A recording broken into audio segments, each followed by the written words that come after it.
Abraham, and I'm delighted to be the moderator of this edition, in which we're going to be hearing insights from leading European agencies on artificial intelligence. In 2018, the European Union put forward its European approach to strengthening and developing AI in Europe.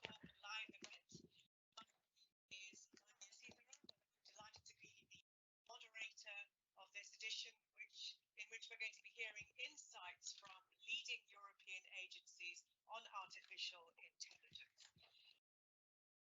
I'm sorry about that. That was some double feedback there. Let me just tell you again. We're going to be in 2018, the European Union put forward its European approach to strengthening and developing AI in Europe, prompting the European Food Safety Authority to launch the grassroots initiative Joint EU Forces on AI, with the support of other leading agencies, CDT, EMA and UIPO. Now, as part of this, they've been working together to share problems and best practices through the EU AI Virtual Community, a forum for fostering collaboration and knowledge sharing around AI. Their regular online meetings provide a fruitful and robust exchange of ideas. And today's event is the first of these gatherings, which is open to the public and participants who are not part of that virtual community. And we're looking forward to hearing ideas and insights on the introduction of AI in the European Union and particularly the public sector. The European Union, as you know, is playing an active role in the field. After setting precedents with its data protection and regulation legislation, GDPR, the EU is now developing legislation to regulate AI through its EU AI Act. The EU Commission has also set out its agenda for the sustainable development of AI in the EU. Agencies have a big role in executing this vision in their respective fields, and they face a dual task of monitoring how AI is used in the field they regulate, but also adopting AI in their own organizations to improve their work. So in this session, we're going to be exploring how organizations are dealing with this challenge. However, before we start, I just want to tell you some practical information. Please note this meeting is being recorded. Your microphone has been muted and your camera switched off and will be for the duration of the event. However, we'd very much like to receive your questions and viewpoints. And if you have a question, you can submit it using the live event Q&A tab. Just select a question at the bottom of the panel, and if our chat moderators publish your question, it'll be featured in everyone's tab. You can also vote up people's questions. Just click on the thumbs up symbol. So let me tell you what's coming up. We'll shortly be hearing about the ambition of the AI virtual community from Barbara Galani, head of EFSA's Communications and Partnerships Department. And we're also delighted to be joined by our expert guest speaker, Dr. Cosmina Dorobantu from the Turing Institute. And then we're going to have a panel discussion where representatives from the EU AI virtual community and the private sector will share their views on AI. And this is going to be followed by a Q&A where we will take your questions. So introductions over, let's get started. And without further ado, and to set the scene, I'm pleased to invite Barbara Galani, head of EFSA's Communications and Partnerships Department and a member of EFSA's senior management team. Barbara, welcome. The floor is yours. Thank you, Anya. Good afternoon and welcome. And as Anya said, I'm heading the Communication and Partnerships department of the European Food Safety Authority. And this department also includes the framework for environment scanning and knowledge organization for the agency. I'm also the sponsor for a development program for knowledge, expertise and technology, where, as you can imagine, artificial intelligence features quite strongly. And I've been given the task today to introduce to you the EU Artificial Intelligence Virtual Community, using just a few slides just to explain the journey that we've had since 2018 to create this community. So the EU virtual community came into being following something that Anya has already mentioned, which is an increased focus on artificial intelligence by the European Union. In 2018, the European approach to artificial intelligence and robotics was put forward by the European Commission with the aim to strengthen and support the development of artificial intelligence in Europe. And I quote from the Coordinated Plan on Artificial Intelligence published in 2018, which is something that is relevant for all of us. AI is already part of our daily lives, but its potential is much larger than we have seen so far. For Europe to become a leading player in artificial intelligence, it needs to build on its strengths and support the development of an ethical, secure and cutting-edge artificial intelligence made in Europe.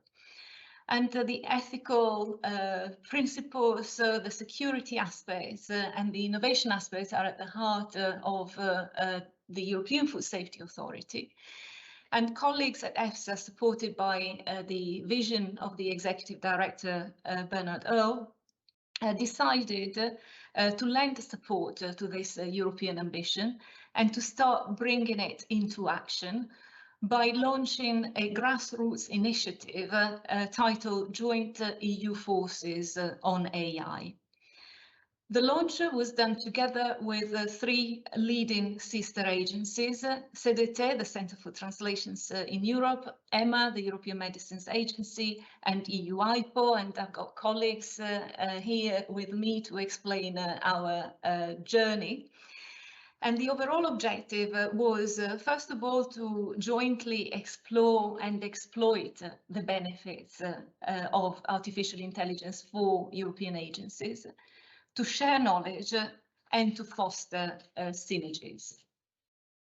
So the community was established with a common vision that was shared by all participants. And you read it here, it's to strive for the use of trustworthy and human-centric artificial intelligence for increased collaborations amongst the European agencies and member states, seeking efficiency gains and demonstrating the added value and contribution that the EU agencies and member states can make to the European artificial intelligence strategy. The vision was agreed by EFSA, CDT, EMA and EU IPO, the four leading agencies.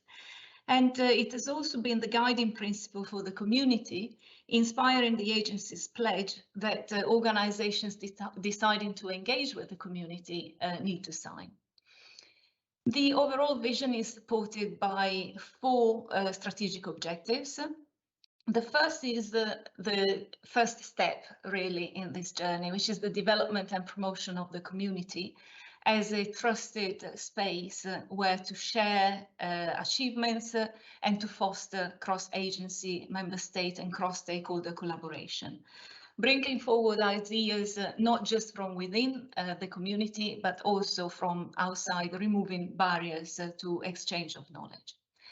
The second objective is increase synergies, reuse and efficiency. And this needs to be done making the most of the community's resources and knowledge.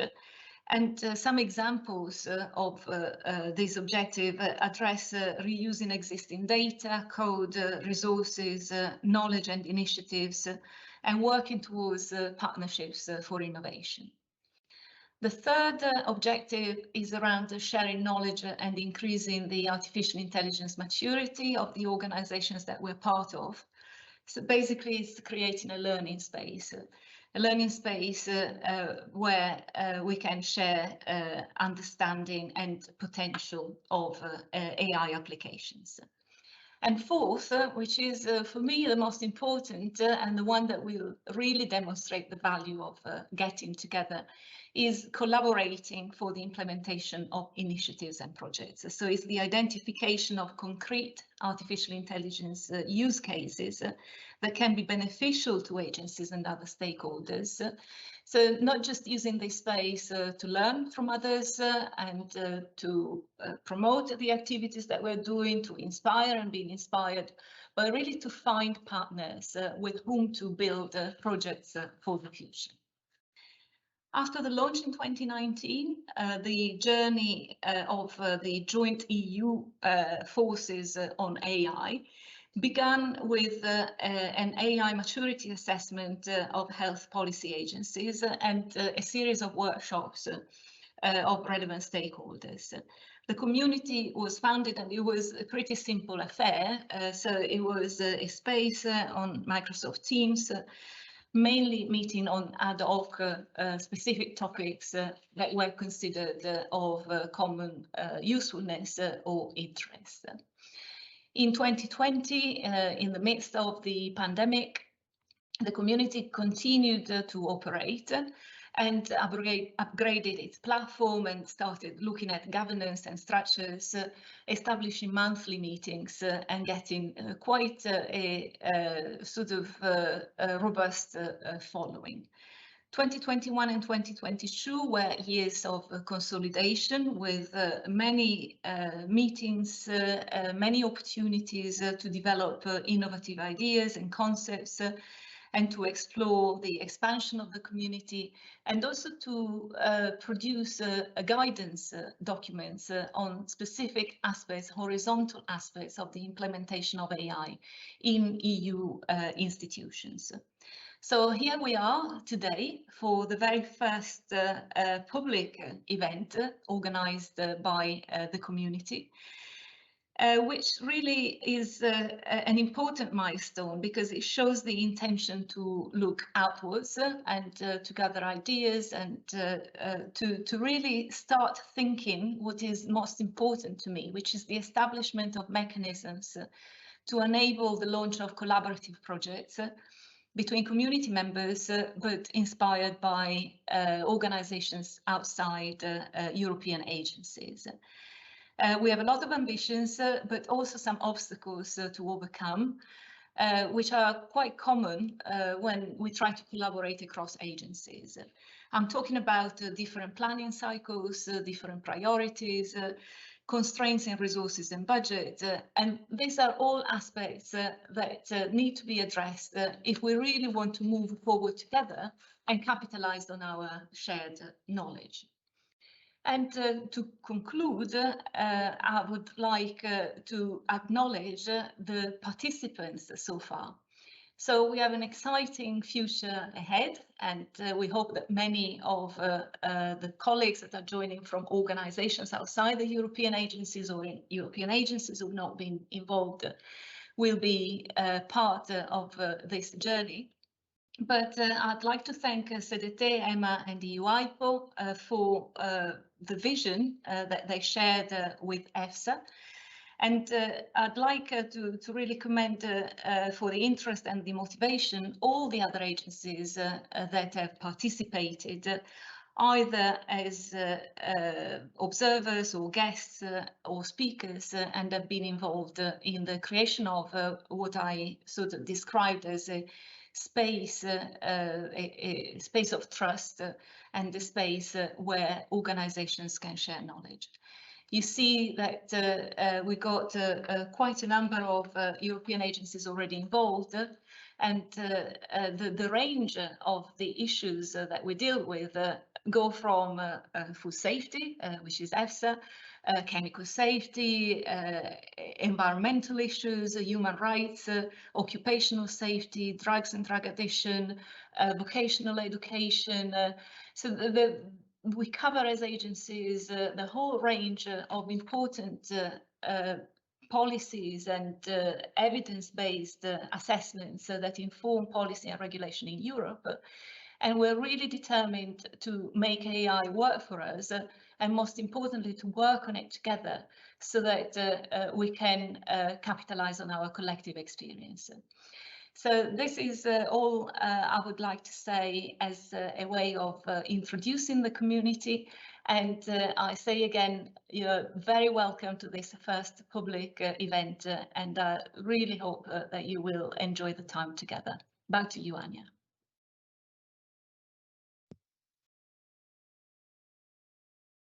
Thank you very much, Barbara, for those welcome words, and interesting to hear you say that today is an important milestone in looking outwards, and the fact that you have been growing, your partners have been growing in this trusted space, but you have an ambition to expand and work across agencies, and as you say, no mean feat because of the different priorities and planning cycles and budgets, but it seems to be going well. So let's hope this event today is the catalyst for further work that happens onwards from now. So Barbara, we'll be seeing you again shortly in the panel discussion. Thank you very much for that opening. So it's my pleasure now to introduce our guest speaker, Dr. Cosmina Dorobantu, who's the co-director of the Public Policy Research Programme at the Turing Institute. Cosmina joined the Turing Institute in 2018 to set up the Public Policy Research Programme. The programme works alongside governments, regulators and international organisations to explore not only how data science and AI can improve policy-making decisions, but also how these technologies should be governed. And now it's home to 50 plus AI researchers and around 100 plus research projects. Another example of something that is growing and doing well. The Public Policy Programme has gained national and international recognition for its work on the responsible design and implementation of AI systems in the public sector. So without further ado, Dr. Cosmina Dorobantu, the floor is yours. Thank you so much, Anya, for the introduction, and thank you so much to everyone for having me here. Let me try sharing my slides. Hopefully, this is going to work. There we go. Great. So I'm here to tell you a little bit about what AI means for the public sector. I started my career about 20 years ago in the early 2000s at Google, a time of great optimism and hope and enthusiasm in Silicon Valley. And as part of that job, I had access to all of Google's databases, and that gave me sort of a front row view to how much data organizations like Google had, and the amazing things that they're able to do with it. And that's when I got the idea that, you know, the private sector is taking advantage of the vast amounts of data that we now generate, and also of the latest generation of data-intensive technologies that we have. And why doesn't the public sector do that, and how can we help it do that? So 5 years ago, I joined the Alan Turing Institute, which is the UK's National Institute for Data Science and Artificial Intelligence, with this idea of building a version of AI for the public sector. At the beginning, it was just two of us. It was me and Professor Helen Margetts from the University of Oxford. 5 years on, as Anya said, we have more than 50 full-time researchers working on this, which tells you about the demand and sort of the enthusiasm within the public sector. But how did we start on this journey? Well, at the beginning, we went and we talked to hundreds of policymakers from right across the sort of field. We went to local governments, we went to central government departments, we went to international organizations to try to understand where AI might be helping them. And those discussions were really, really interesting because the things that captured the public imagination, you know, dancing robots and driverless cars, are the things that policymakers were interested to talk to us about as well. You know, this is what you see in the news and this is what they wanted to find out from us. But part of our job, and still part of my job, is to sort of peel away that hype and take that away and try to understand in a public sector context, what can data science and AI do? And when you take away the hype and when you distill all the hundreds of questions that you get from the public sector, data science and AI are a set of technologies that can help policymakers with 5 tasks. These are simulation and evaluation, measurement and detection, prediction and forecasting, personalization, and ethics and governance. Now, while this might not sound quite as exciting as driverless cars or dancing robots, I do want to convince you today that they are extremely, extremely important. And also, you know, helping these areas can come in handy. Say you have a global pandemic. Well, these technologies can actually help you simulate the impact and understand the impact of various lockdown measures. They can help you detect health-related misinformation online. They can help predict what the next outbreak will be. They can help personalize treatment plans. And they can also help society more broadly understand the full impact of contact tracing gaps. Now, a really neat thing about these tasks is that they do cut across all the policy areas. And they're also very important in economies of scale and learnings horizontally and vertically across this matrix. And that is important. I won't have time to talk to you about every single one of those tasks. So I'm only going to give you like a little bit of a flavor for what I'm talking about here. Now, simulation and evaluation is highly exciting, not just for a policymaker, but for someone who works in AI research. Why? Because we have this idea that AI, and this is due to the definitions that we usually use for AI, that AI is the science of making computers do things that require human intelligence. And that definition gives us a bias that we were basically trying to get those technologies to do something that humans can also do. So in a way, we're trying to build technologies that can replace some of the tasks that we do. But I think in a public sector context, and I think this is why it's so crucial that we develop a public sector view of AI. In a public sector context, I think the most exciting thing about those technologies is that they can do things that humans cannot do. And what we are not good at and what our brains cannot do very well is integrate complex information and deal with interdependencies. And this is exactly what our policy systems are. They're complex, interdependent system of various areas. And the moment you touch one of them, you touch all of them.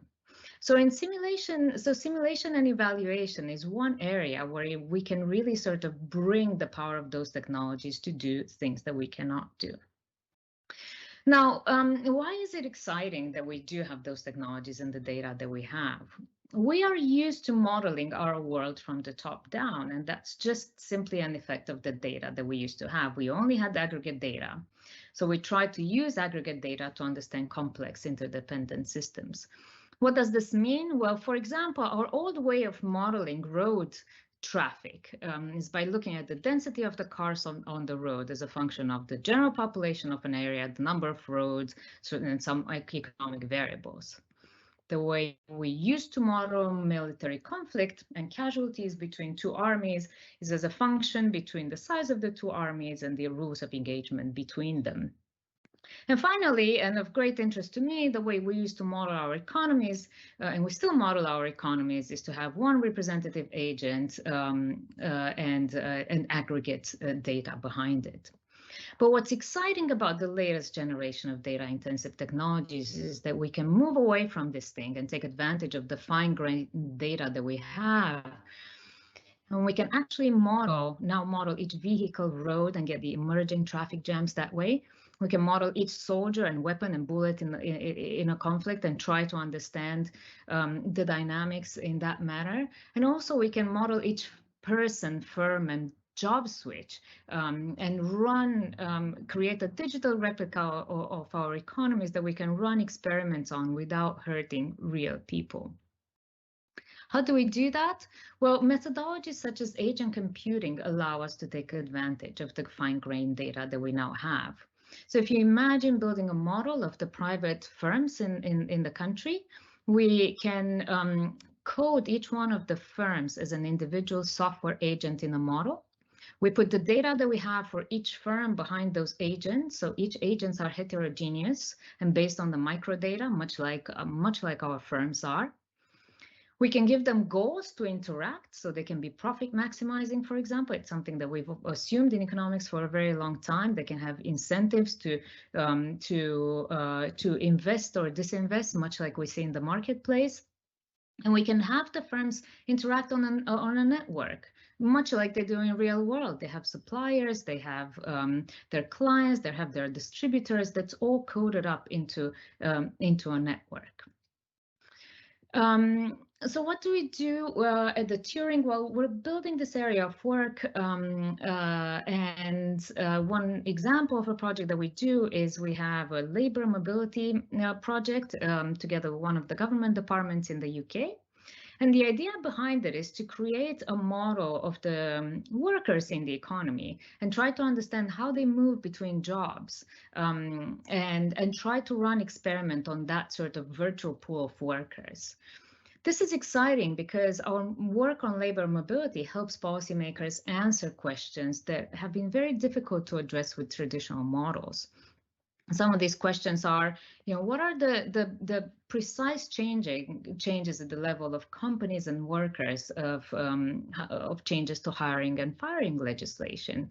What will sectoral interventions do on a very sort of micro disaggregated level? What will skill interventions do? What happens if one large company closes? What happens to the regional employment dynamics?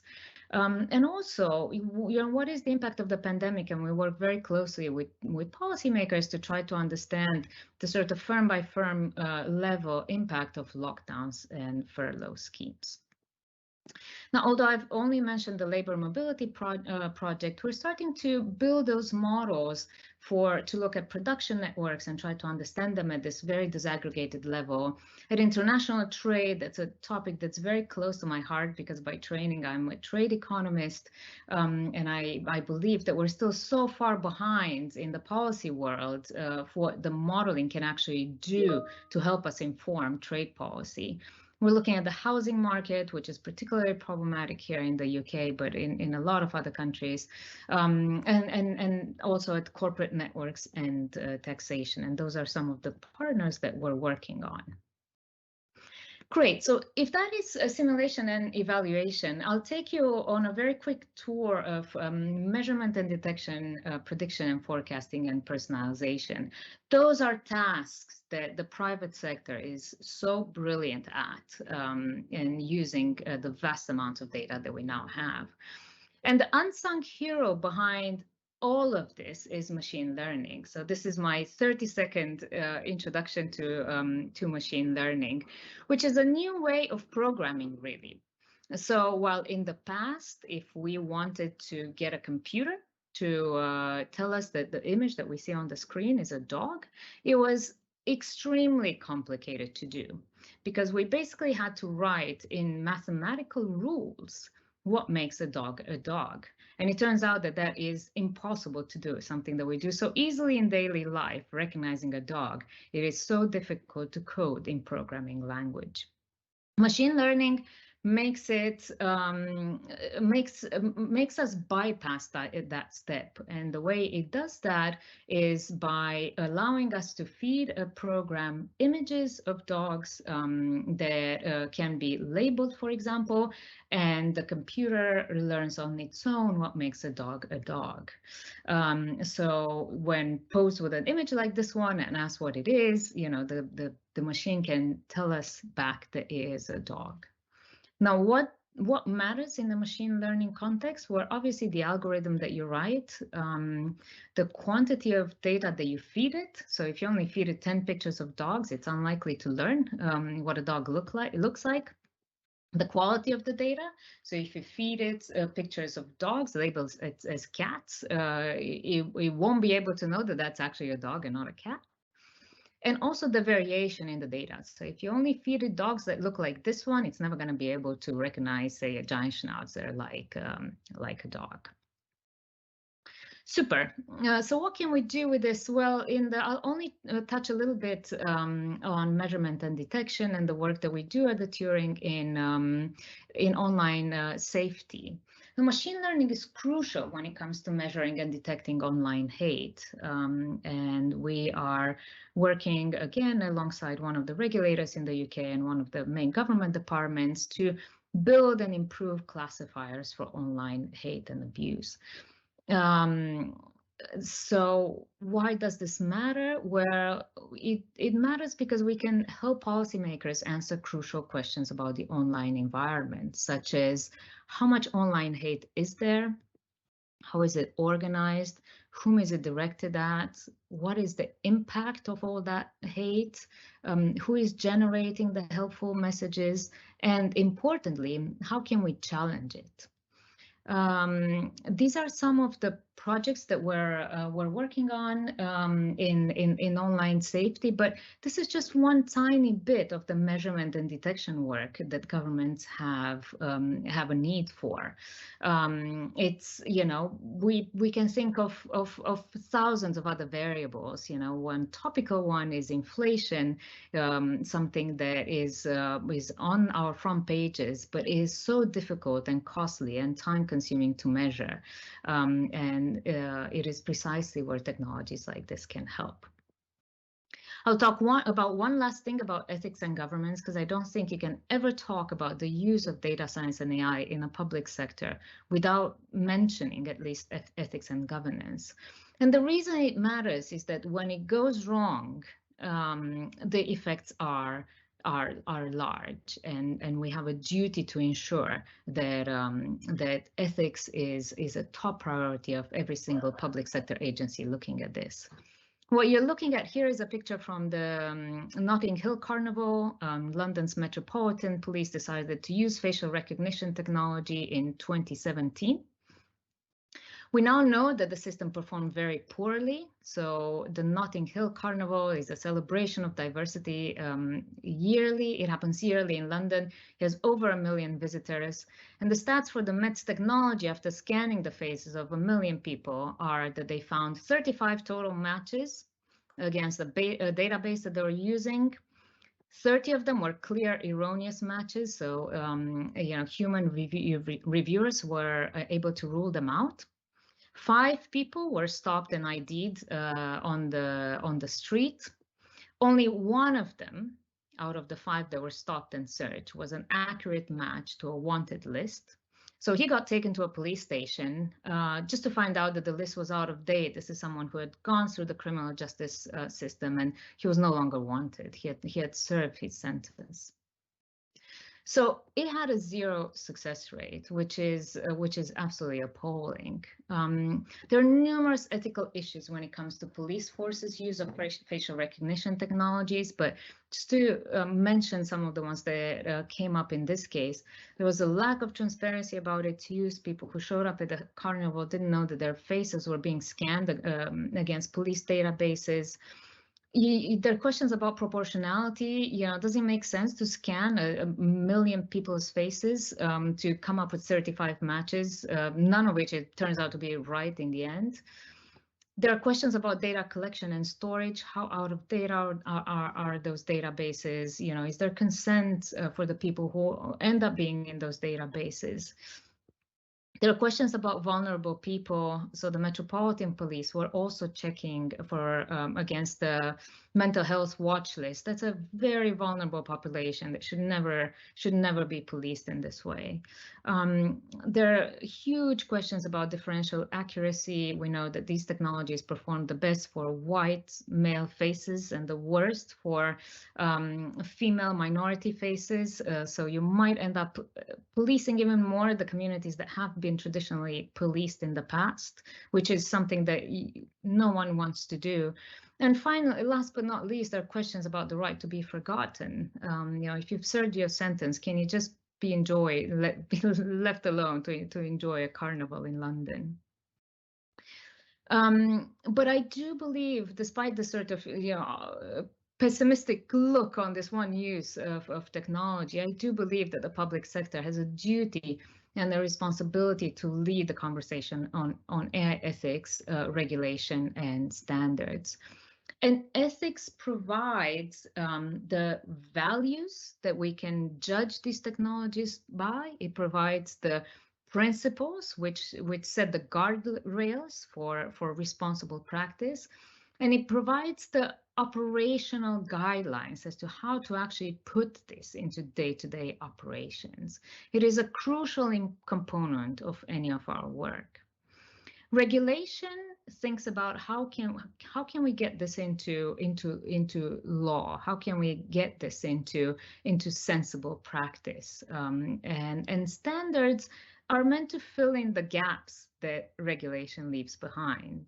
How can we show that the technologies that we build are actually trustworthy and meet some minimum standards of practice? I've gone on probably for a little too long already, so I will stop here, but thank you so much for having me, and I look forward to chatting some more about this as part of our panel. Back to you, Anya. Thank you very much, Cosmina. And actually, I'm going to come back to you with a question before we go to our panel. I mean, you raised a lot of very interesting points there, sort of ethics and almost philosophical points there, what makes a dog, and also about the public perception of AI, that it's very limited. But I actually wanted to come back to you on the facial recognition point, because the European Commission is saying it doesn't want to use facial recognition. It shouldn't be used in certain applications, certainly by the public sector. Do you think it's correct that the police would use facial recognition in such a situation as the carnival you described? Cosmina. I think so. I think the Commission is right, and I think this is what we're going to be seeing in the UK as well. Until we get those technologies to work properly for everyone, they should not be used to the detriment of populations that have been left out for way too long. I don't think it's right for the police forces to use those technologies, and certainly not in the way that the Met have used them. So I very much welcome sort of greater scrutiny of the use of technologies like this. Absolutely. Thank you very much. And of course, that completely encapsulates the whole ethical dilemma and the fact that public sector and agencies have to have a responsibility for the societal impact they might have with their use of technology and AI. So we're going to move on to our panel discussion now, and Cosmina is going to stay with us. And I'm now going to introduce the speakers, or rather, they're going to introduce themselves. So very briefly, I'm going to hand over to Lilian Fraisse from the European Union Intellectual Property Office. Lilian. Good afternoon, everyone. Yes, I'm Lilian Fraisse, working at the EUIPO, the European Union Intellectual Property Office. My background is a software engineer, so I'm from fantastic world of IT. And currently I'm the head of the business analyst service in the digital transformation department at EUIPO. Eager to talk about what we are doing. And I hand the floor to Zaide. Thank you very much, Lilian, and also to say that it's an absolute pleasure to take part in the AI talk today. My name is Zaide Frias. I work for the European Medicines Agency, an agency that fosters scientific excellence in evaluation and supervision of medicines. And somewhat anecdotally, but I think relevant to the talk today, is that following the agency's relocation to the Netherlands, and as we were talking or discussing to reinstate some of the activities that we had put in BCP, we actually decided instead to create 3 task forces that we consider mission critical. First one is the Digital Transformation Task Force. The second one is a task force on data analytics and method. And the third one is a task force on regulatory science. And why do I mention it is because all of them are affected by digitalization and also the use of AI, but in very different context, I would say. And maybe we come back to that. Myself, I am the head of the Digital Business Transformation Task Force, and that task force has in its remit to drive disruptive change initiatives across the EMA and the network, and it has also a profound impact on strategy, operations, but also how we relate to our stakeholders. And I'd like to pass the floor to Mauro Bupnic. Thank you very much, Zaide. Good afternoon, everyone. My name is Mauro Bupnic. I come from the Translation Center for the Bodies of the European Union, which is the linguistic shared service provider of the EU agencies. I'm head of the Translation Support Department. We have several activities in the department, but what concerns us today is that basically we develop new linguistic services. Some of them are based on AI, and I will come back to this later. I now give the floor to Gerald. Thank you, Mauro. So good afternoon, everybody. My name is Geert Hallemees. I'm responsible for AI and data within Deloitte Belgium, a consulting organization. And basically, we focus on all things that are related to data and analytics. A core focus is helping our clients on establishing modern data landscapes that are obviously well governed, but especially in also reaping the benefits of those modern data landscapes, whether that on the one hand is traditional, more business intelligence, all the way up to artificial intelligence and the possibilities that that can bring for organizations for transformation.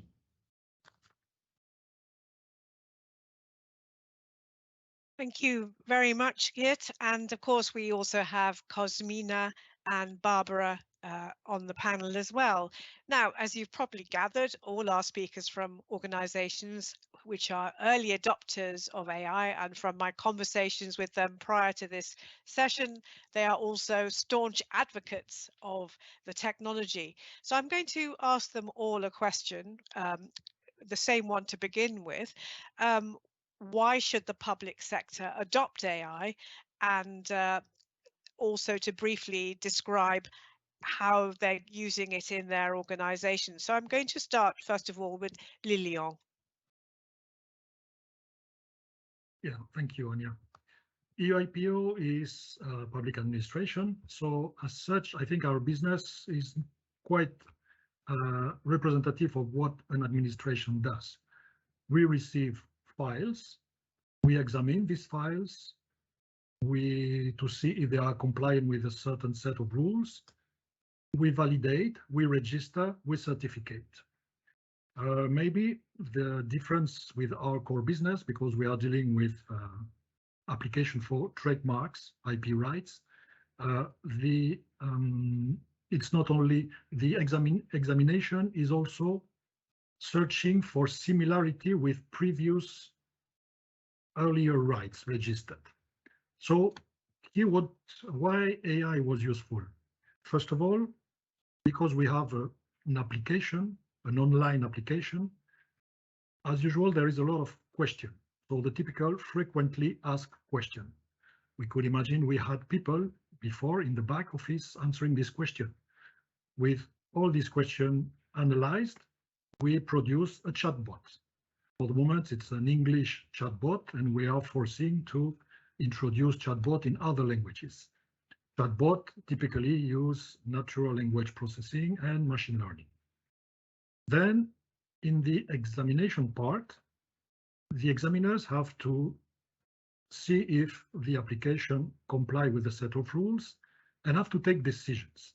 And along the years, now the office has more than 20 years of history, there is a huge set of decisions that has been taken. Some criticism, let's say, that our customers send to the office is that sometimes we lack consistency in the decision.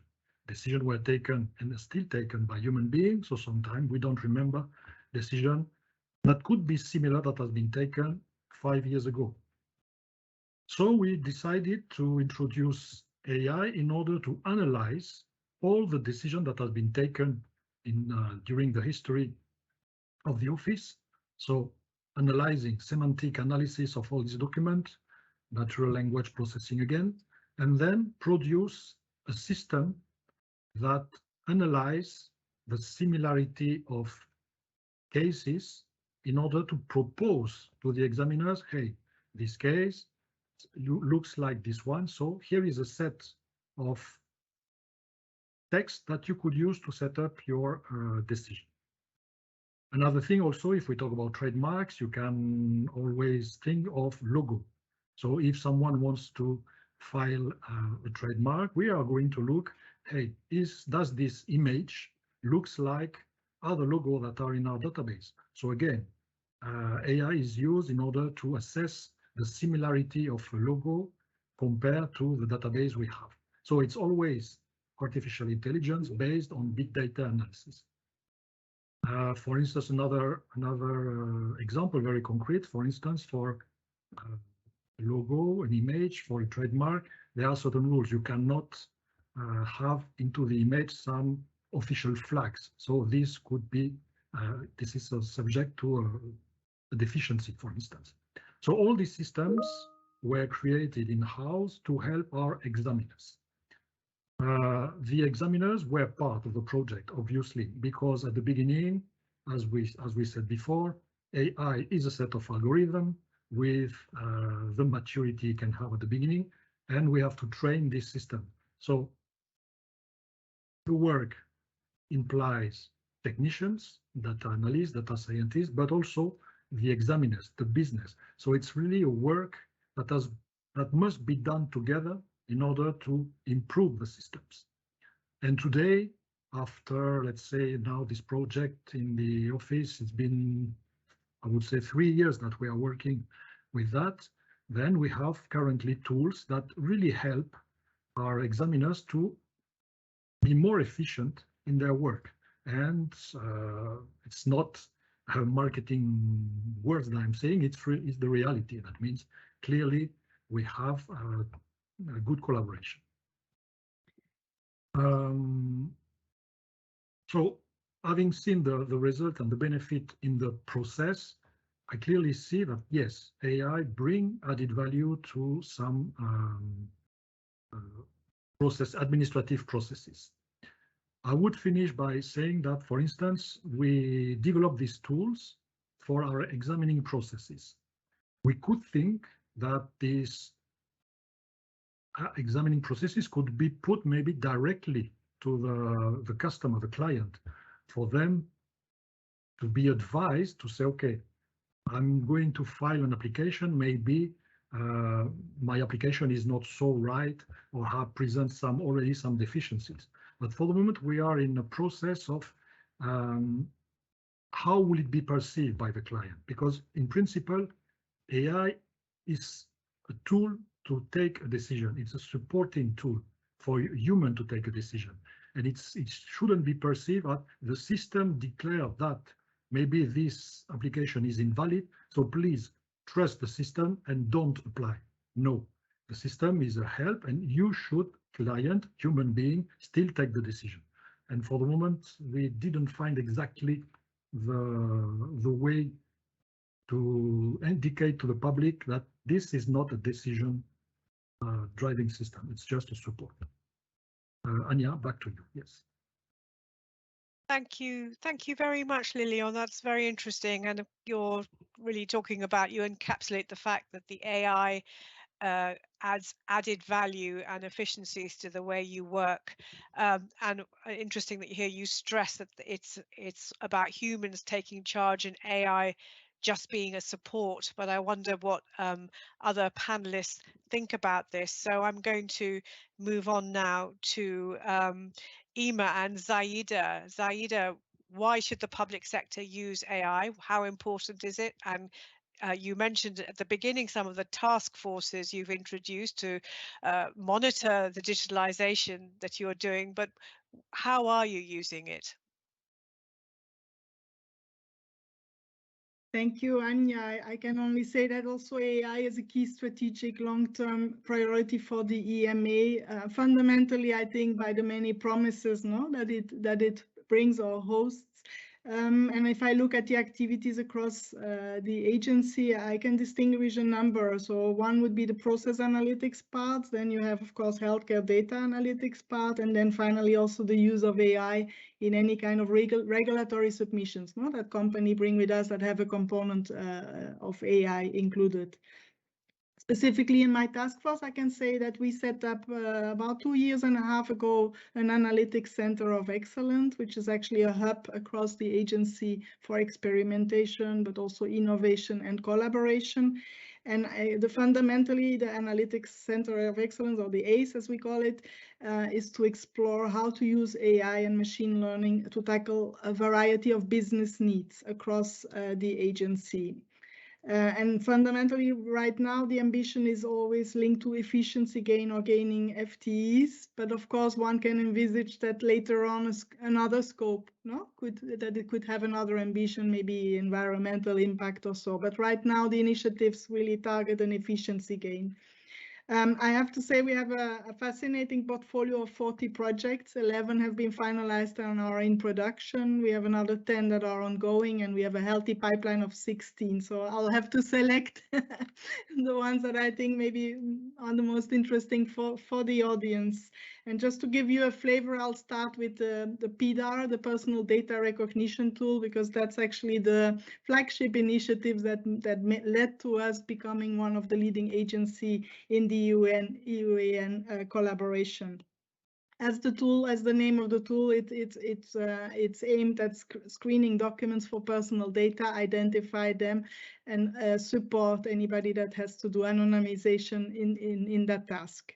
The other one that I think is quite an interesting one as well is we set up a tool that actually we call Ask EMA tool. And the idea of that tool is basically to deal with all incoming queries. And I can assure you that there is very many, and to ensure that the queries are directed to the right people in the agency.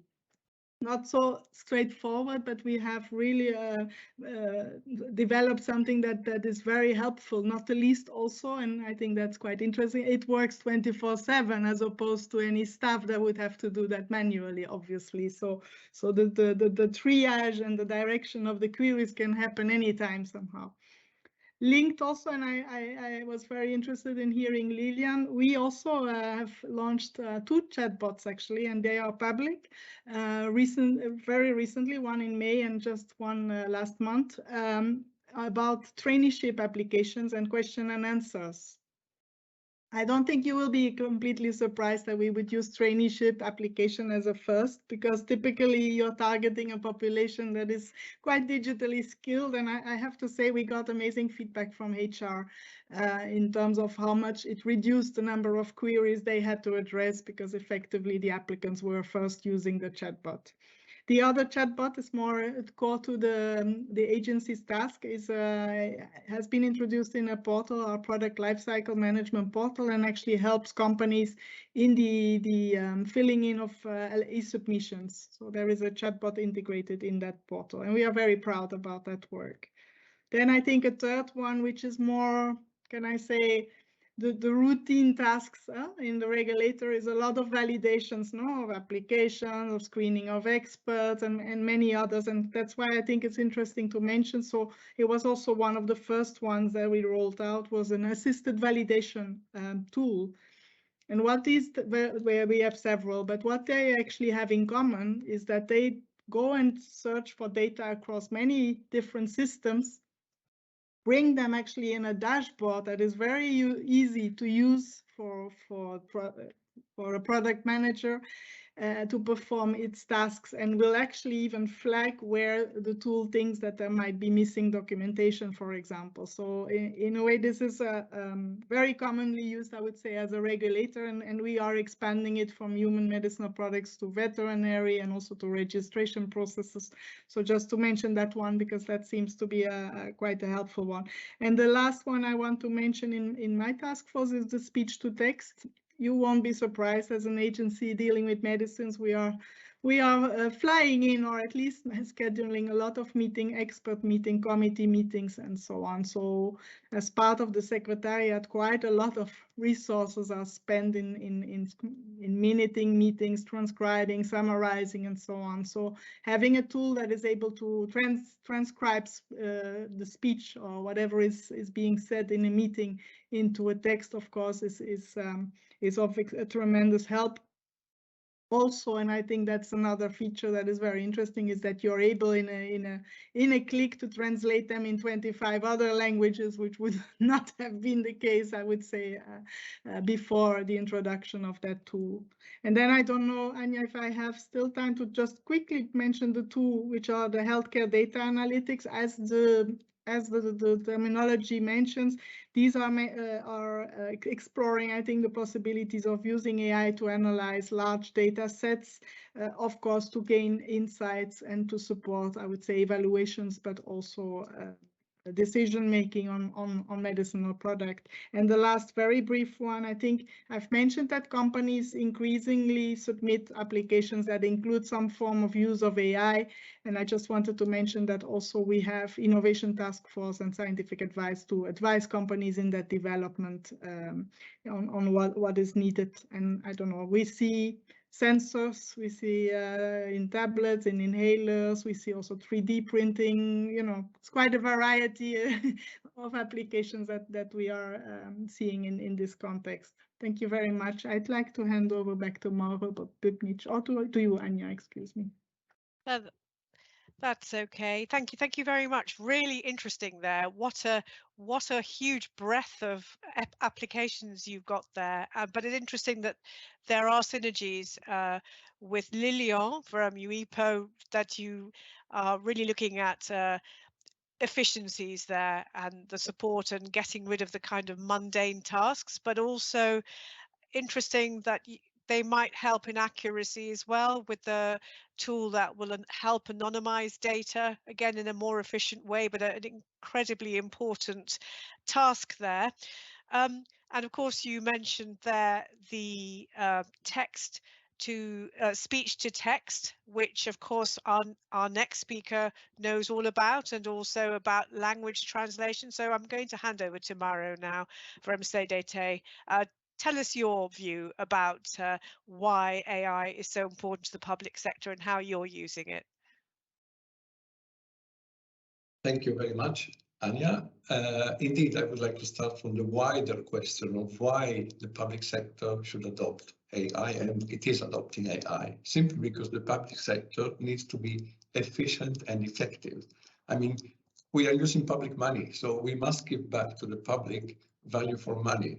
So that's the basic idea, and AI can help us in achieving this efficiency, the efficiency gains that we are all looking for. Now, going to focus for a moment on what we do in particular, of course, as I mentioned, speech to text and transcription, these are all methods that we use as well, of course, because we are deeply involved in natural language processing. But I would like to focus now on two particular areas in which we are working. One is the summarization service, which we are about to launch. This summarization service is based on AI, because it doesn't just take sentences from a longer text to create a summary, but it actually rewords the sentences. So there is a kind of intellectual, let's call it like this, intellectual work behind it, so that the final output, which is produced by the machine, is not the same as what you would find in the original document. And the second area, maybe the most important one in which we are working, is the neural machine translation technology. So not only we have developed our own neural machine translation engine, so we are the only other, let's say, EU organization that has developed such technology, because the first one is the European Commission, and then it's us, basically, because all the others use the technology of the European Commission, whereas we have built our own. But I think we go a bit beyond now, because on the one hand, today, what we do when we receive a document, we send it to one machine translation engine, a neural one, and we get the result. But what we are about to do, and that will come in January of 2023, is the implementation of our multi-engine strategy. Basically, whenever we receive a document, instead of sending it to just one engine, we will send it maybe to 5 or 6 different engines. And then there is another engine which makes an automatic quality scoring of the results of each sentence. And we only provide in the document that we then submit to our translators the best one, because we cannot expect translators to read 4 or 5 sentences for each source language. That would take too much time. So this automatic quality scoring system will decide which sentence is the best one to be provided to translators. And we expect that this will indeed generate efficiency gains. We have already, of course, done assessments of this strategy, and there are efficiency gains. So we expect that this will really make a breakthrough in our strategy for the future. And so that's more or less the general applications in which we are working right now. Thank you very much. I think I give back the floor to Anya.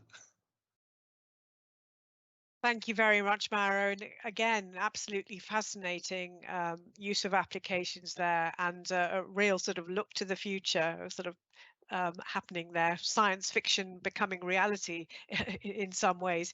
I'm going to go now to Geert Halamees from Deloitte, and you work with clients on end-to-end approach to implementing AI and helping customers identify cases where they need AI. So what do you think AI looks like in the private sector now in Europe? Is it advancing in comparison?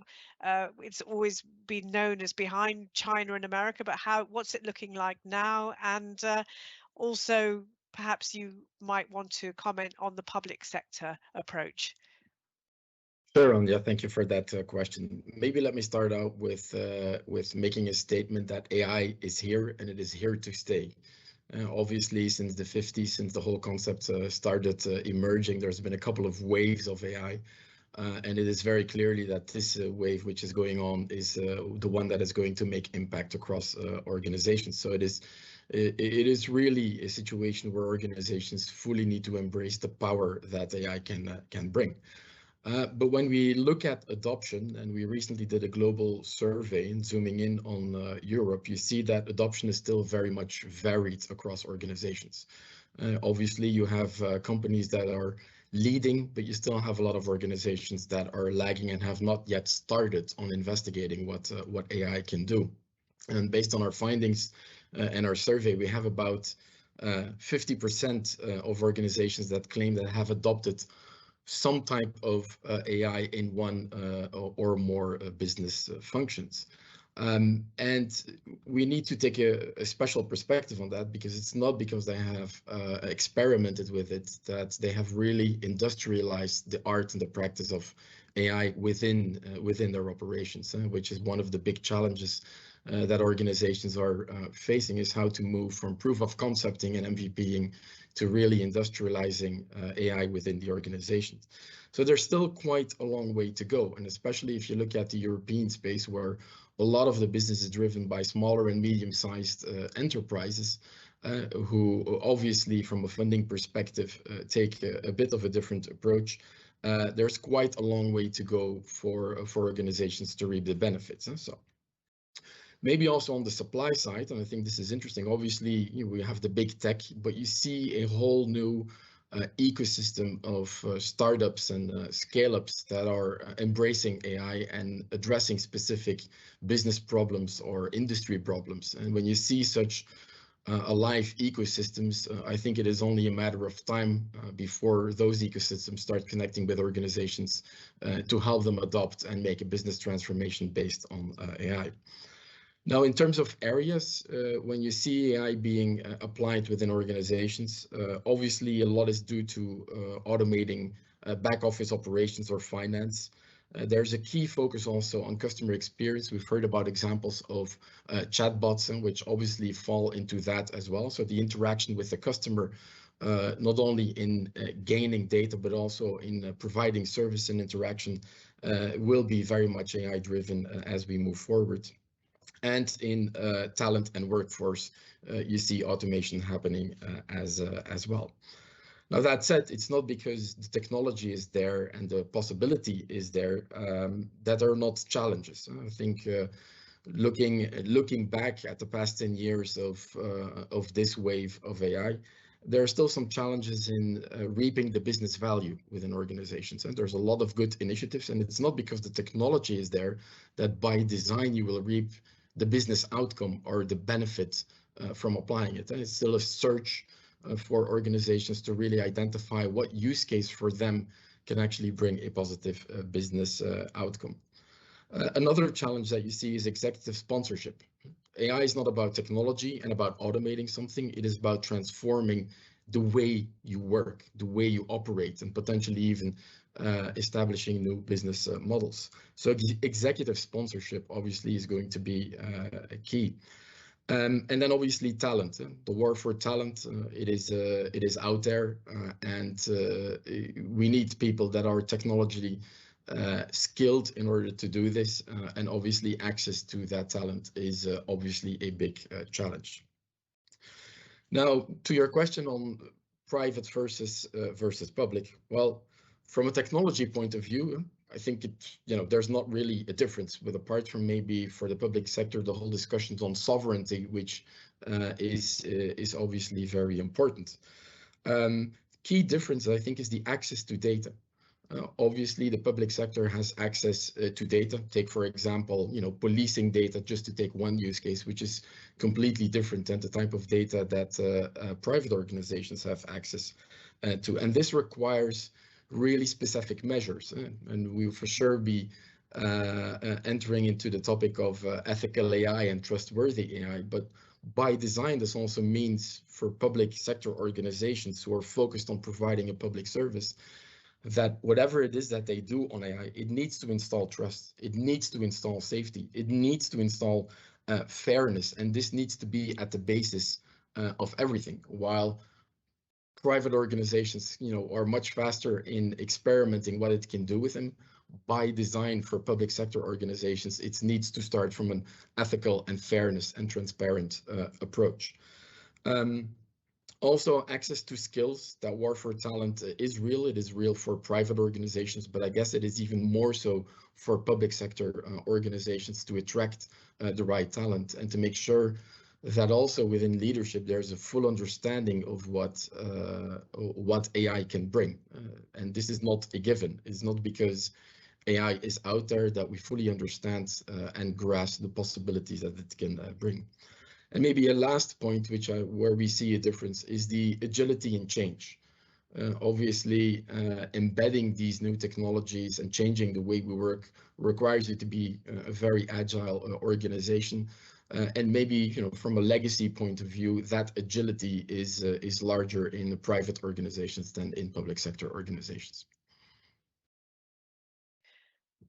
Thank you very much, Geert. And you flagged there the topic we're going to move on to shortly, which is about trustworthy AI, which is an incredibly important subject. And we started talking about ethics right at the beginning. But I just wanted to very briefly bring Barbara and then Cosmina in.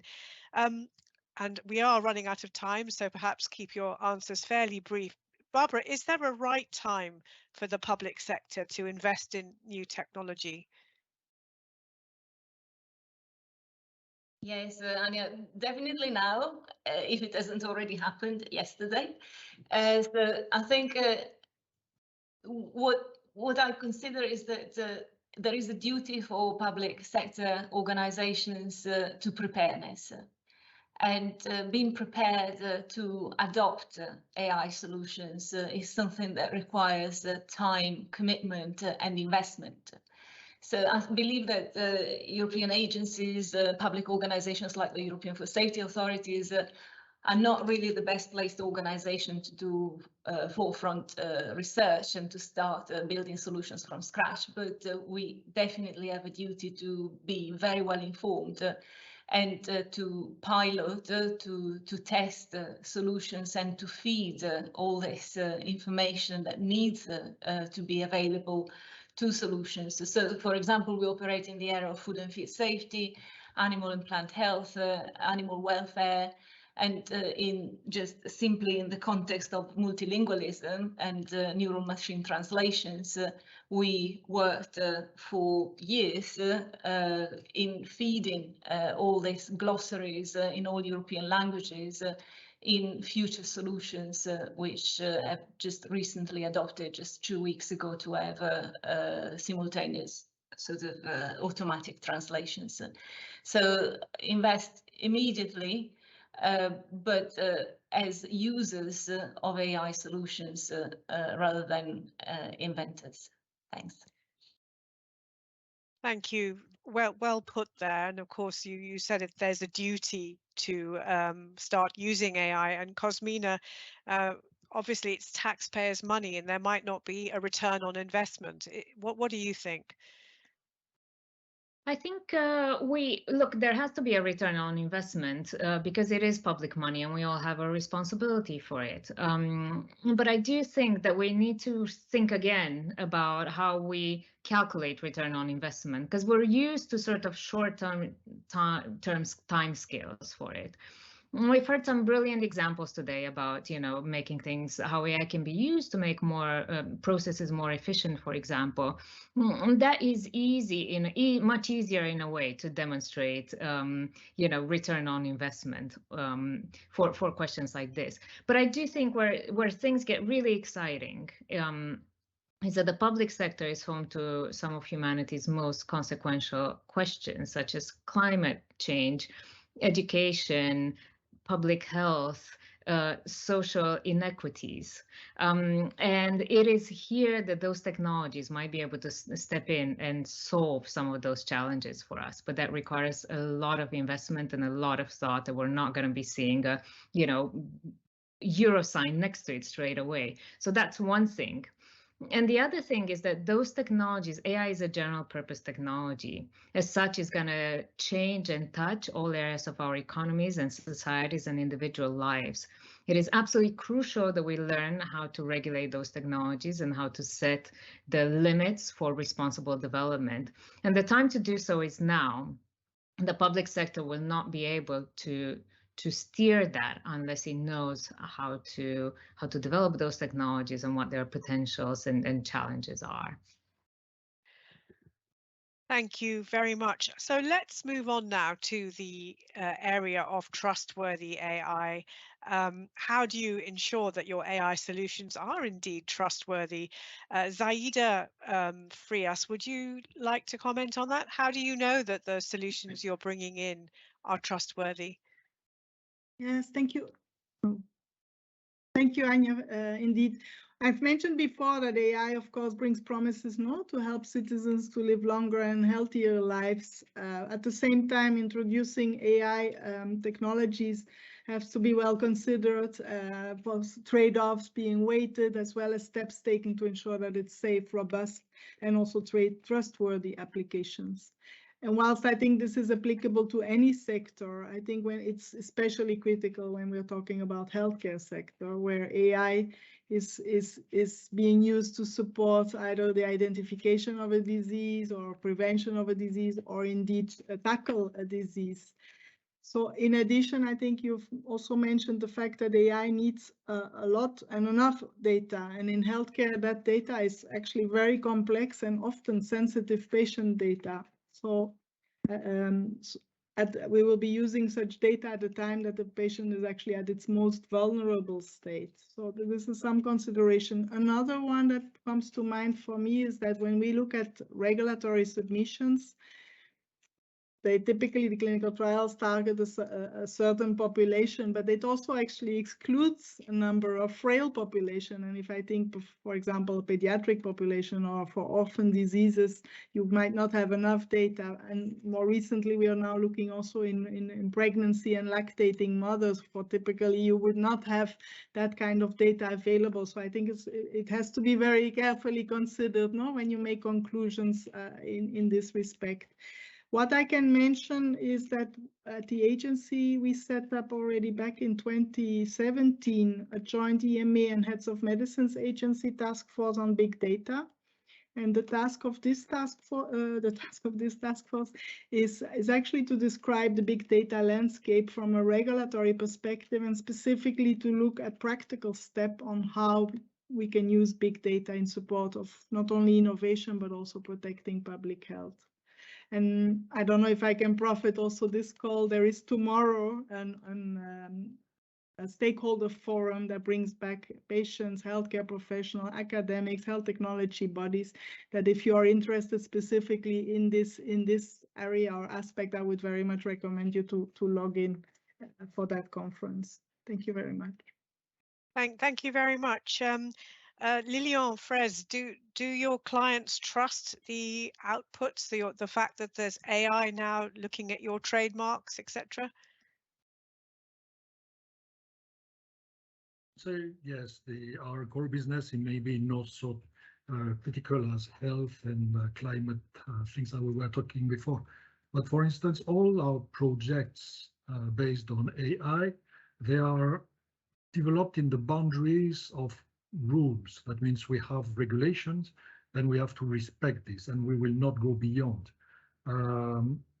For instance, I would say also that every algorithm that is developed in order to provide support, I would say first to our examiners, everything should be explained to the examiner. Every user should be able to understand what the system is supposed to do, what are the main criteria that are taken into account. So explicability for sure about the processes, the use of the AI is to be justified. As I said before, and I think this is the main driver here in our office, AI will always provide services to help for decision making, and will never take a decision. And this is, we may come on that topic later, but this was the main driver in order to develop projects on AI in our organization. Yes, would be more or less the main criteria that we adopted in order to stay within this trustworthy AI. Thanks. Thank you very much there, Lilian. Well, I would like to bring Mauro from CDT in. So Lilian talked about explainability there, and some of the technology you use relies on what are called black box technologies, which are not readily explainable. So does this matter? Thank you very much for the difficult questions, Anya. The short answer is yes and no. And I would say it depends on the technologies, basically. But maybe we should briefly explain why we call some technologies that they are based on a black box. Basically, they are based on neural networks. And neural networks are a set of algorithms which basically are modeled after the human brain. So we do not always understand the way in which other humans react, reason. And the same happens with the output of neural machine translation. In most cases, the reasoning is good. But you must all have seen cases of what we call hallucinations, in which there doesn't seem to be any connection between the source document and the targeted translation. And understanding these cases is not easy, and that's why neural machine translation or AI systems in general are sometimes referred to as a black box. You don't know the reactions basically all the time. I would say that while most AI systems pose limited or no risks and can contribute to solving some societal challenges, it's true that some do create risks that we must address to avoid undesirable outcomes. For example, it's not always possible to find out why an AI system has made a certain decision or taken a particular action. So it may be difficult to assess, for example, whether someone has been unfairly disadvantaged. That's why the human control remains essential, basically. So you have the black box, but someone must check what is done by the machine, even if lightly in some cases. And I would say that this human control should be accompanied by AI regulations. Cosmina mentioned ethics. I mean, this is essential because they are essential in particular in some areas. And in particular governance, which was mentioned by Cosmina, responsibility and accountability, and confidentiality of these data. So I think that AI regulations should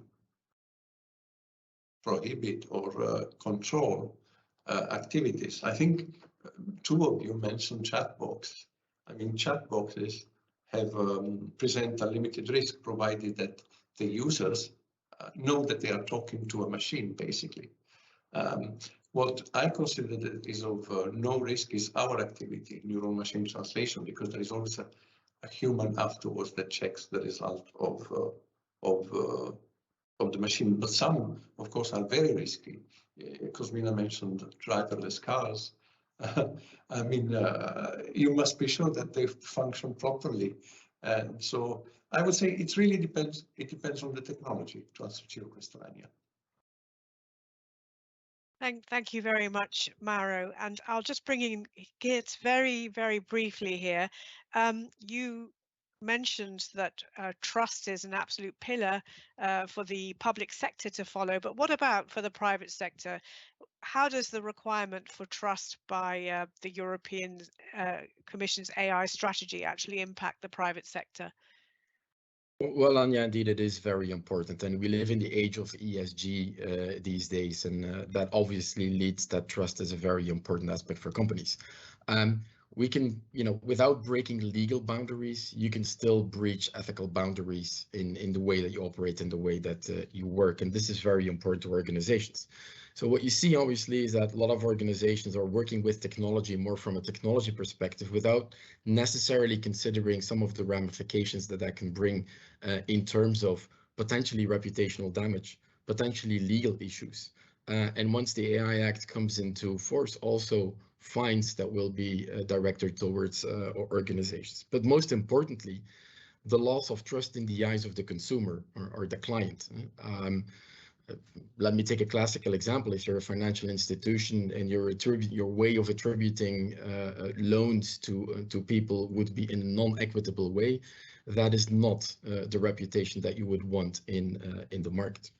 On the other hand, obviously, a lot of this additional governance that ethical AI will bring, it might also serve as an inhibitor to organizations, and especially in our European landscape of small and medium-sized businesses. Because in the end, when you need to introduce additional levels of governance, there's a cost associated with that. This will require funding, this will require attention, this will require setup, and it might prohibit certain organizations from actually experimenting with what it can bring for them. And experimenting, I say that with a specific reason, because at the start, you do not necessarily know what the business outcome is that you can generate by applying AI. You need to experiment, you need to investigate, and that obviously requires the necessary attention and funding as well. Thank you very much. We're going to be moving on to your questions quite soon, but before we do that, I just wanted to move on to our next topic, which is about change management. And Cosmina mentioned at the very beginning, the public think of AI as dancing robots. And of course, there's a widespread view, perhaps due to science fiction films, that robots are going to replace humans and none of us will have any jobs anymore. So I'd be interested to know about the challenges that organizations have faced introducing AI and what the employees have thought. So Lilian, how difficult has it been to introduce AI into your department to do that trademarking work? Yes, as Cosmina was saying, there was a hype with AI, but I think in parallel there was and there is still a certain fear of what can bring AI. And for that reason, in our organization, and I think that any public administration should go that way, we introduce AI. So there was projects, purely a project in order to improve processes, but in parallel, at the same time, there was a program developed by HR, Human Resources Department, in order to demystify AI, to make this fear go away. So it was a set of trainings for all staff, from senior management to any employee, in order to demystify. So with discussion, trainings, invite key speaker to talk about success stories about AI, what can it bring, and obviously also talking about the EU AI Act. That means this trustworthy AI and the boundaries of what we are going to work in. So this was a significant program with a series of trainings that were done and brought almost mandatory to all people in the agency, in order to know what it could bring, and certainly what it will not bring. That means everybody will keep its job. There is an opportunity to enhance the skills, learn new things. And then in terms of project, and this is essential also, as it was said before, I think, AI is not an IT project. It is a project that encompasses IT plus business that has to work together in order to bring the expected benefit. And obviously, mandatory sponsorship from the top management. And with all these things, buy-in from top management, a program from HR in order to train and demystify the topic, and good teams to realize project, AI will implement very good results in any public administration. Let's be optimistic. Thank you. Thank you very much. Zaida, what about you? Have you insisted on mandatory training? I'll come to mandatory training in a minute. Actually, when I see the question, I have a bit of feeling that I very much resonate with the CEO of IBM saying 10% of the jobs will disappear, 100% of them will change. No, so I would say also on the basis of the experience so far with the projects that we had, that is also very much our experience. Specifically on the challenges faced in the projects, I would like to start with the fact that the ACE, the Analytics Center of Excellence, started really to experiment, right, with machine learning and use of AI in processes. And so basically what we saw is that you develop a new process using automation, you insert automations, but then actually you do that with innovators, not the digital minded. And in fact, you see a hesitancy to change working practices when you try to roll out that particular automation to the wider team. So what we did in that context, and I was using a structure that I've been setting up also at the EMA, which is a change management center of expertise. And in fact, based on that experience, we have now systematically change management expertise being provided and supporting, if you like, the rollout of a tool. And that goes from co-designing or co-developing a solution, organizing demos, but also managing in transitions and implementation, to which I think is a very important one for business to own the tool as well. So this is in a way, I think that's quite an important point, because if they feel that they have ownership on the tool, somehow it's much easier to get it rid of that hesitancy that we experienced initially. Another problem, I would say, is that when you're setting up an experimentation, as we did a couple of years back, you take the first in, first out, even though it doesn't really work like that. So soon we came to realize that there was a higher and higher demand for tactical solutions, which typically are faster than the conventional implementation of bigger programs. And what happened is that there was a need for prioritization. And so to tackle that problem, we actually set up a digital innovation lab, the DigiLab, which is really a process that goes through really spelling out what is the business needs and going through different phases, look and listen, solve, and so on, up to the launch of a tool. But what is important, I think, for the DigiLab was also to have some parameters to weigh, like the feasibility of a solution, but also how much will it cost, how much resource investments. And I think someone mentioned earlier the return on investment, but also the time effect. I mean, the learning I had was they want solutions and they want them fast. So if you know that the level of automation is too complex, then you cannot deliver on that one. So I think that the DigiLab process somehow helped very much there. And the third one that I'd like to mention here has been also mentioned by Lilian, is the lack of digital skills and experience, which is absolutely critical in order to come with proper ideas for automation. If you have no idea what a tool can do, it's very difficult not to imagine a future in your own area. And what we did for that is we created, and that was launched only a month ago, a digital academy. I describe it as an agency hub for digital awareness, as a starting point of a digital skills learning journey, I would say, for staff at the agency, but later on we would like to open it up also to our network, to our EU network. And I think maybe just to close, the Digital Academy is kind of bite-sized introductory models. It provides link to further material if people want to have another level of detail in specific topics. And the first two models that we just launched, which I find somehow interesting, is that it's the digital mindset, but also digital well-being.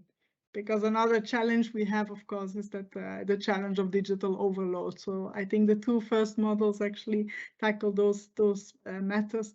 And later on in co-development across the agency, we will tackle agile, AI, data management, cybersecurity, protection, etc., etc. So this digital academy is to evolve further. Thank you very much. Thank you very much, Zaida. I just wanted to ask Barbara, actually, do you have a view on the importance of change management programs at all? Yes, thank you very much. I think that Lilian and Zaida covered quite extensively and quite clearly what the challenges are and how change management needs to be very well structured. I think also picking up on something that Lilian told at the beginning about the type of implementations at EU IPO, which are recognized very much in some of the aspects that we're doing at EFSA. The planning of the AI implementation requires collating a lot of data about how we do things, and also really looking at the building blocks of our risk assessment and risk communication processes in a way that is intended to be open to doing things differently in the future. And this means, for example, the need to structure tacit knowledge that is present in colleagues' minds, colleagues' memories, and doing a sort of very strong effort in putting into structured data knowledge that previously wasn't captured. And this can be perceived as being a waste of time or an add-on to the work of colleagues. So it's really important to have a clear understanding of the benefits of these exercises that are intended to aid future implementation of AI solutions.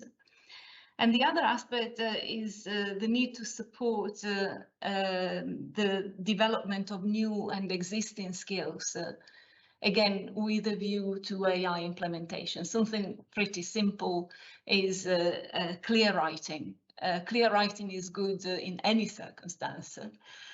And clear writing is really the way you need to write if you want your text to be properly translated by neural machine translation. So courses on clear writing for machine translation might need to be introduced. So there are a lot of different aspects that need to be addressed. Thank you. Thank you very much. That's very interesting. And I, as a former journalist, I'm quite interested in clear writing too. So I wonder what machines would make of my scripts. I'm going to take your questions now. Thank you so much for sending them in. And there's one here, Barbara, which might be one for you actually. It says AI can be used to automate systemic literature reviews. Is there anyone that has a positive experience of this? Yes, I'm very happy to take this question. Thank you, Anya. I think this is a big and important part of the risk assessment that the European Food Safety Authority does. So after the question formulation and protocol development, there is all this searching of studies and the selection of studies for inclusion before we even go into the data that underpin the studies, the appraisal, etc., etc. And it's absolutely crucial that we learn to use AI to support our work in risk assessment, because we will continue to need timely risk assessment, even with the increasing volume of scientific literature that is growing and growing. And we have had some success in the automated selection of relevant papers with Distiller. This is by no means the only tool that can be used, and there is more that we are doing in order to integrate this in our standard risk assessment methodologies.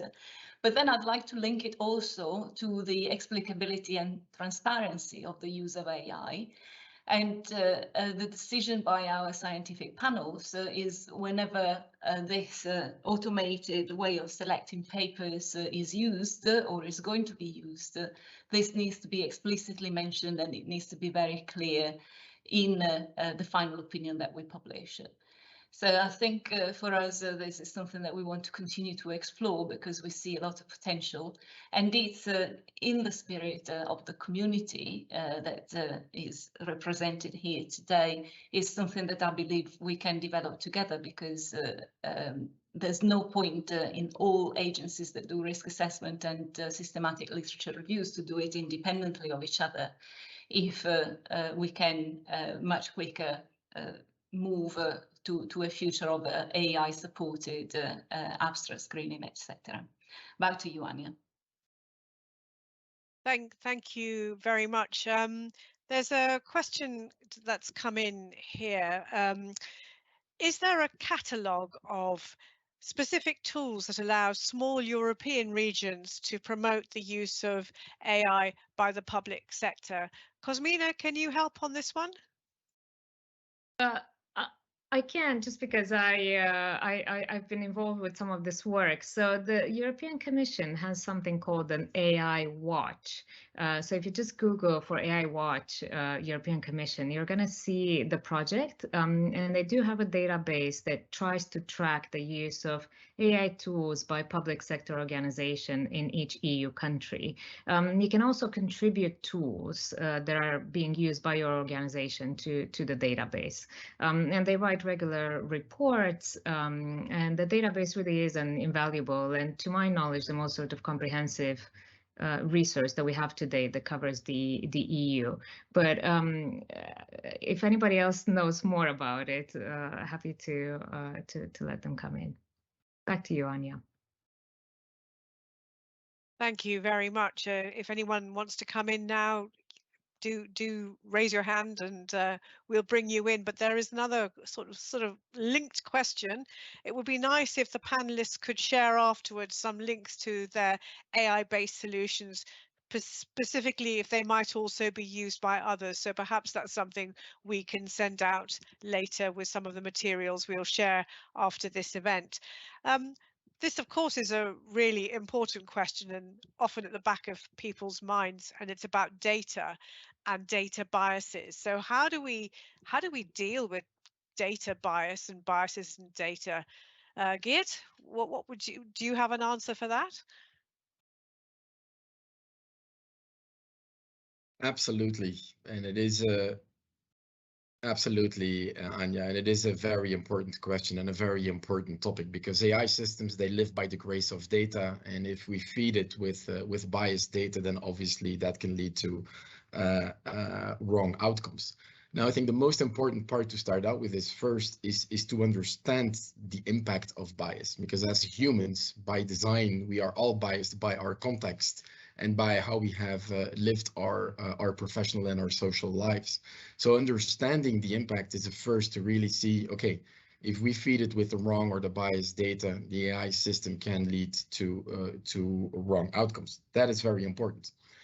Second, it is all about governance. It is about ensuring that you install the necessary standards, that you install the necessary human oversights, that you install the necessary testing and control, but also of analysis of the data that you use to feed the AI system and to train it.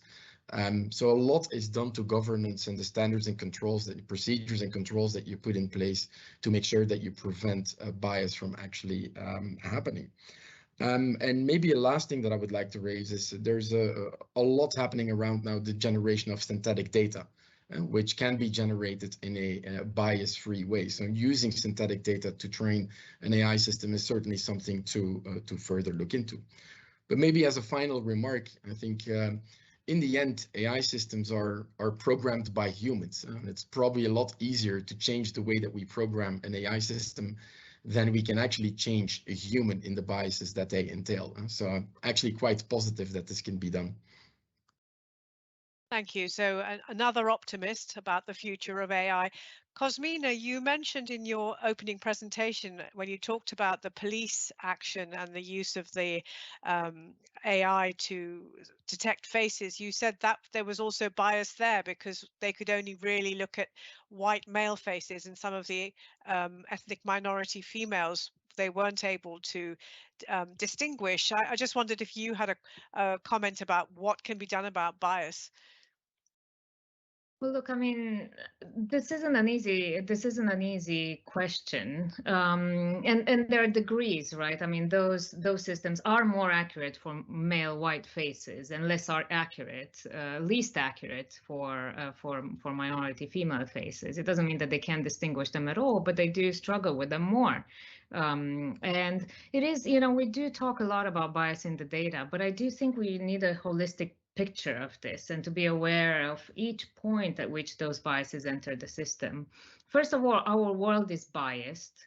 Our judgments are biased, especially in a policing context. Those are historical systemic biases that exist within our justice system.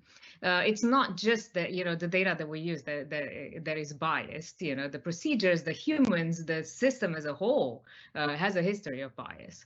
Then there's the data themselves, itself that's biased. Then we have the people that write the algorithms that are biased, and then we have the implementers. So you have to have this sort of holistic view, and you have to have processes and check-ins at each single point. It is not an easy thing to grapple with, but I think awareness and procedures are the way to go. Thank you. Thanks very much for that. Well, you talk about awareness and procedures. Would anyone else like to come in and perhaps comment on the idea of using synthetic data rather than real data?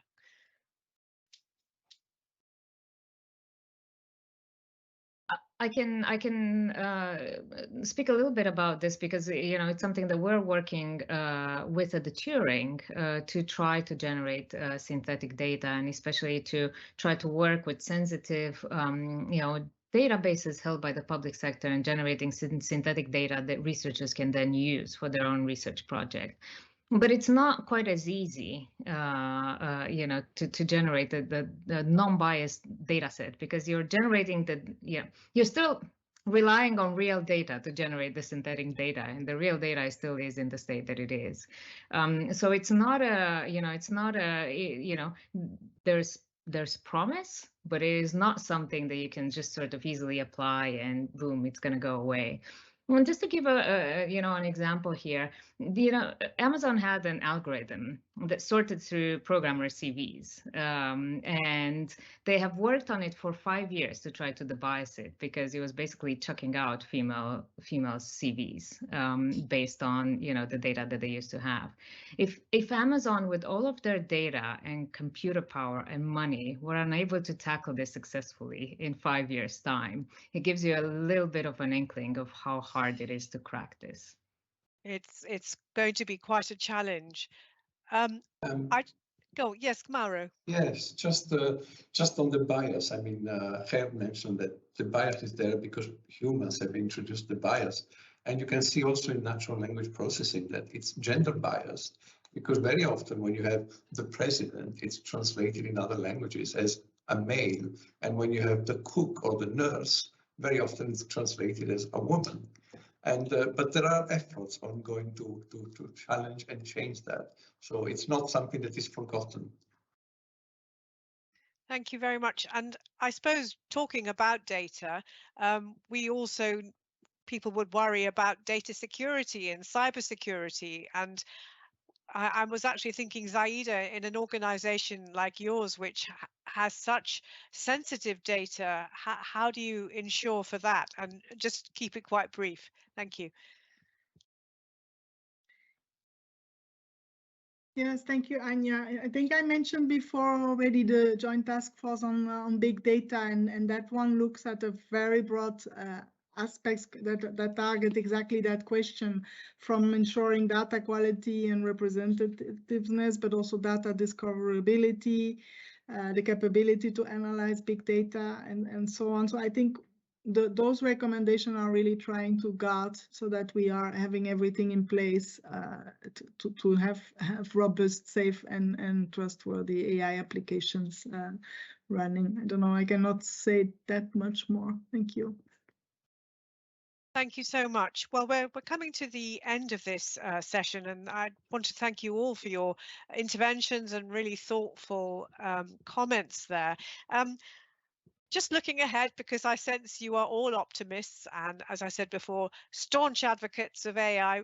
So I want to ask each of you, how do you see the AI in the next 10 years? I'm going to start off actually with Geert. Indeed, Anya, an optimist. Well, in the next 10 years, obviously, the AI Act is going to be in full force. So that means that there's going to be a lot more standards, regulations, and frameworks that will drive the way that we build and design AI systems, which is good. I think specifically for Europe, the sovereignty discussion will hopefully have advanced and will ensure that the EU does have a sovereign space to work in. Data spaces will have evolved and will be available, and as AI systems feed on data, it is important that we have this collaborative environment, and I do expect that in the next 10 years, data spaces more and more will become available. And hopefully also we will see some increased citizen experience on the way that the public sector will interact with its citizens in using AI as a means to do so. Happy to hand over. Much. You were going to hand over, I think, to Zaida. Zaid. Yeah. Yes. Yes, no, difficult question, I think, because it's also very difficult to predict the future. And whilst I agree with Geert that many of the structures that are needed to have trustworthy AI in place, I'm wondering with the pace of technology and everything moving so fast, I'm wondering if digital is really the new normal or if it's just change that will be the new normal, and somehow the organizations that are best fitted to adapt to any new things will be the one that are considered the fittest. I actually wanted to use the opportunity very quickly to say that this question for me also raises actually something that I experience in my team. So I have data scientists, bioengineer, mathematicians, a very small proportion of them in my team. And most of them are from Generation Z, which means that the oldest one would have turned 27 this year, you know, so very, very young people. They have technology as a core of everything, at the core of everything they do, and it's in their DNA. And when you say in 10 years or in 2030, I'm thinking they will be the one that actually populate the majority of our workforces. So what I would propose is that we are recruiting these Generation Z across the board, not only data scientists, but also the biologists and the medics of the future, and ask them to design the workplace that they want to work in by that time, and under which they are happy and thrive, because I do think they will be the ones that can safeguard and resolve quite a lot of the issues, because it's just part of their DNA. And I think we should not worry that much if we have them leading this. Thank you. So I'm going to then bring in Lilian. What do you think?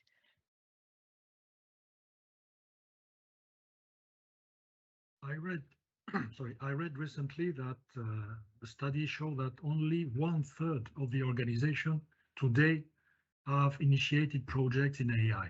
So this means there is a big room for improvement here. And then why? Why only 1/3? And I think that for me, there are two main elements.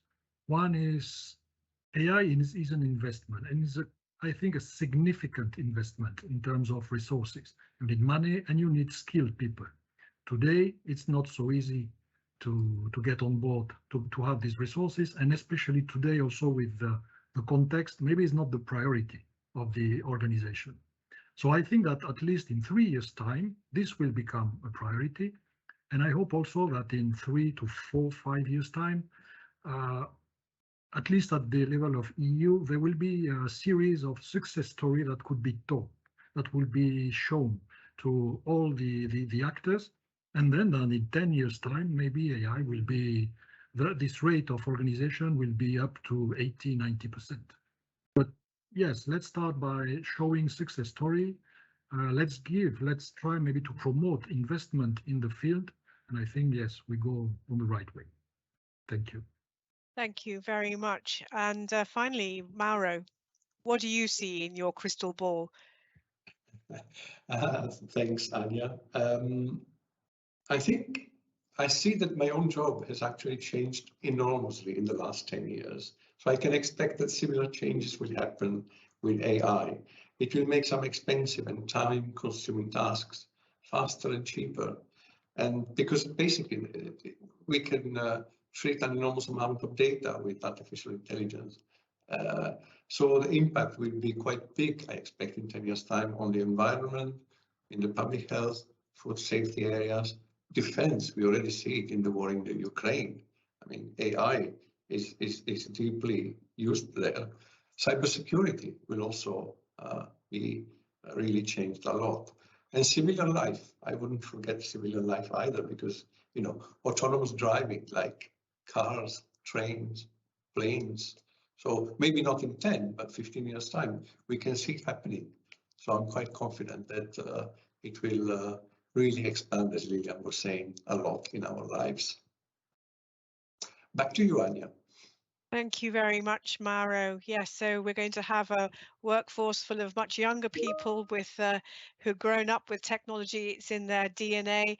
We will have success stories to inspire everybody, but we will need room for improvement. And of course, we will have many more regulations to help actually bring AI in and adopt it in the public sector and throughout our workforces and in the community.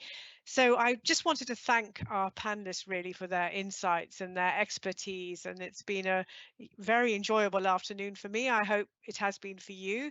And I'd also like to thank Cosmina again for your very thoughtful presentation. And just for some closing thoughts, I'd like to hand over to Barbara Galani. Thank you very much, Anya. And as all participants could experience during today's discussions, there is an awful lot to learn from each other. And many of us are trying to run similar processes to solve similar problems, and it makes sense to work together.